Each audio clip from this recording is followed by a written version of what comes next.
This is how we tape a drawer, because this cannot be removed because it's stapled. So we have to paint the panel with the drawer attached.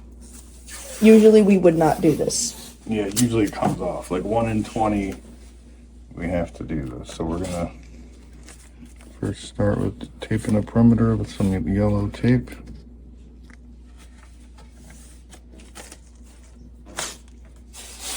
And we want to get it good, like you can see I did that, which isn't good, so I just fold it up and bring it over somewhere.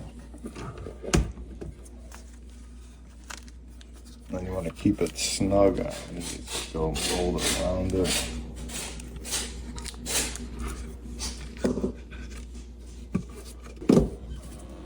Yes, we can tape at the bottom part.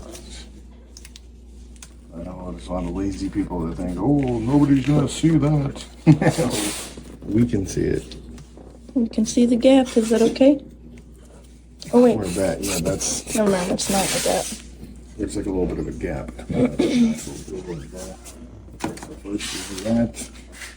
Now I'm gonna turn this around.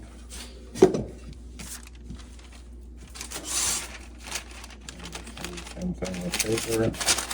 So this we want to do with one piece. We don't want to. So we set it to the height. All this.